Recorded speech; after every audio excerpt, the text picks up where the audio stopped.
e o São Paulo ultrapassando 320 milhões de reais com vendas de atletas nessa temporada. Fala também do São Paulo, Lucas Moura tem jogado no sacrifício. Tem ainda as últimas do mercado, bastidores, finanças. Fala aí pessoal, sou Jorge Nicola, bem-vindos a mais um vídeo do canal. Sempre bom ter vocês por aqui, sem perder tempo. Pedir para deixar like, se inscrever no canal e ativar as notificações. Hora de falar sobre o São Paulo para registrar um recorde. O tricolor vai ultrapassar os 320 milhões de reais com vendas de atletas em 2025. Nunca em toda a sua história o São Paulo havia chegado perto de tal marca. Serão 325 milhões de reais a partir das confirmações da venda do Galopo para o River Plate e do Rodrigo Nestor para o Bahia. O Galopo será comprado porque já atingiu as metas. Rodrigo Nestor está bem perto de alcançá-las, mas o Bahia também já formalizou sua intenção de ficar com o jogador.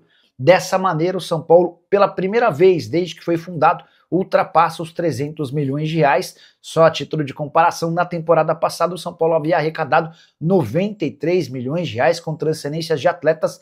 Estamos falando de uma cifra mais do que 3 vezes maior para essa temporada. Nesses 325 milhões de reais, a venda de atletas e mecanismo de solidariedade. Aquele atleta formado no São Paulo e que acaba se mudando para outro clube, o tricolor fica com um pequeno percentual.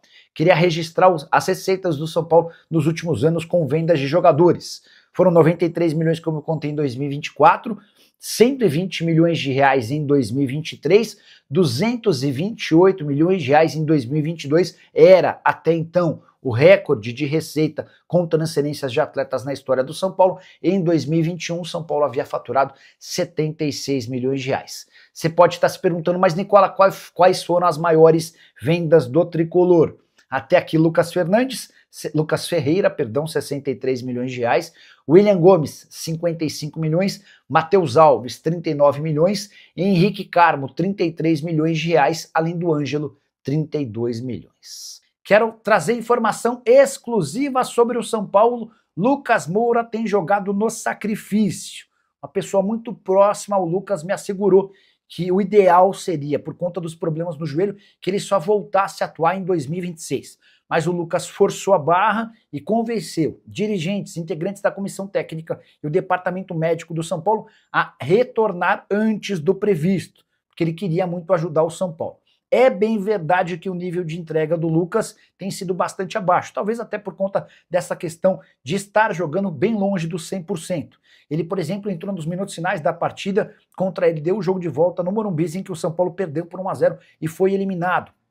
Também esteve mais recentemente em campo, foi titular contra Mirassol e Bahia, 73 minutos contra o Mirassol, 66 minutos contra o Bahia. São Paulo voltou a vencer depois de um longo e tenebroso inverno, vitória por 2-0 contra o Bahia, eram 7 derrotas nos últimos 8 jogos. Só para completar, contar que o Lucas Moura na atual temporada soma 23 jogos, 4 gols e 1 assistência, menos de 40% de aparições ao longo da temporada. Os problemas começaram no mês de março, com uma lesão no joelho direito. Constatou-se um estiramento na cápsula posterior, agravada por uma nova queda em campo no mês de junho. Ele chegou a fazer uma artroscopia em agosto para retirada de um tecido de fibrose. Imaginava-se que ele voltaria bem, não é o caso. Vamos ver como é que o Lucas Moura se sai, especialmente em 2026, o último ano de seu contrato com o tricolor. Lucas Moura, que tem o segundo maior salário do clube, 1.800.000 reais por mês, só atrás do Oscar, que ganha 2.300.000 mês. Quero falar agora sobre Hernan Crespo, informação exclusiva. O Crespo corre algum risco de demissão? Fiquei com essa pulga atrás da orelha depois de o argentino, nas 2 últimas coletivas, afirmar ou colocar em dúvida a sua permanência para 2026. E me chamou ainda mais a atenção quando ele adotou esse discurso, mesmo depois da vitória por 2-0 contra o Bahia no último sábado no Morumbi.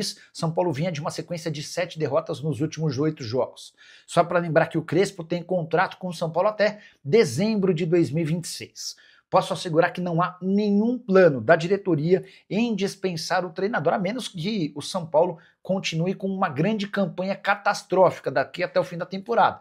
Se a campanha for razoável para boa, ainda que o São Paulo não vá para a Libertadores, a tendência é que o Crespo fique.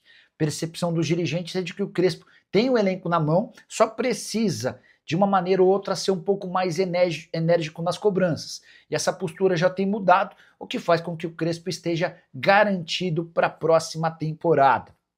Importante registrar também que o Crespo se arrependeu de ter colocado em dúvida a sua permanência depois da vitória contra o Bahia para 2026 e conversou com dirigentes do São Paulo afirmando: pessoal, errei a mão, não vou mais falar sobre o tema, não tem porquê.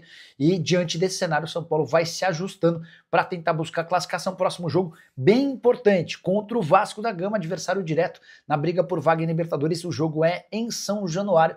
Vale a lembrança de que no jogo do turno o Vasco passeou em cima do tricolor no Morumbi. Informação importante no São Paulo: contratações, vendas, dispensas e renovações serão decididas ao fim do atual Campeonato Brasileiro. Isso não significa que a diretoria e a comissão técnica não começarão o planejamento. Pelo contrário, na quarta-feira, data da reapresentação do elenco, há uma reunião super importante entre Hernan Crespo, Júlio Casares e Márcio Carlo Magno, o novo homem forte do futebol tricolor. E o debate vai ser exatamente na programação e o planejamento para o próximo ano. Mas por que o São Paulo decidiu adiar renovações, dispensas, contratações e saídas? Tudo para não afetar o atual elenco. Embora algumas coisas já estejam pré-determinadas, o São Paulo vai deixar para comunicá-las tão logo a participação tricolor no Campeonato Brasileiro termine. Até porque, dependendo de como o São Paulo se sair daqui até a última rodada, o planejamento muda. Se o São Paulo for para a Libertadores, capacidade de investimento tricolor vai ser uma.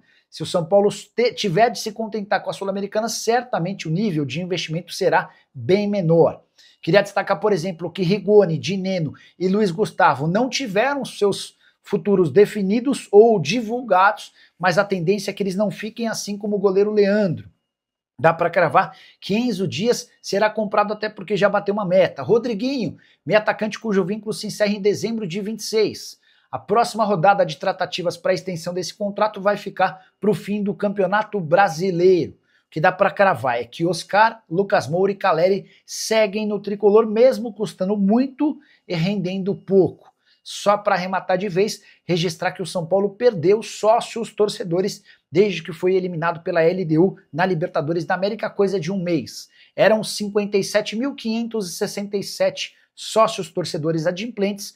Na última atualização, 52.813, cerca de 5.000 sócios torcedores perdidos por conta da queda para o time equatoriano. Falar sobre o São Paulo, há alguma chance de o atacante Eric, que pertence ao tricolor, mas está emprestado ao Vitória, retornar ao São Paulo em 2026?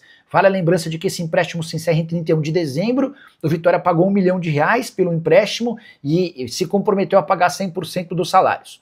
O time baiano ainda não tomou uma posição sobre a possibilidade da compra em definitivo. Isso vai estar muito associado à permanência do Vitória na primeira divisão. Se o Vitória permanecer, existe uma chance real de proposta para aquisição do atleta. Se o time cair para a segunda divisão, o Vitória não terá condições de fazer uma oferta para compra.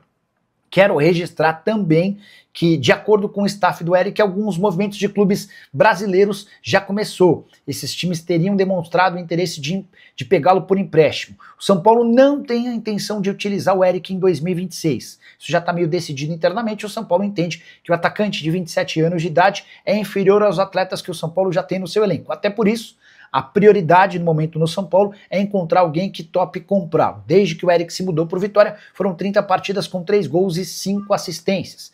Queria só registrar outros jogadores do São Paulo emprestados. Galopo emprestado ao River Plate será comprado. Rodrigo Nestor emprestado ao Bahia, tudo para ser comprado. Tem também João Moreira no Porto, Jandrei no Juventude e Ibali, que foi jogar no Retrô. Nenhum desses três faz parte dos planos do São Paulo para 2026.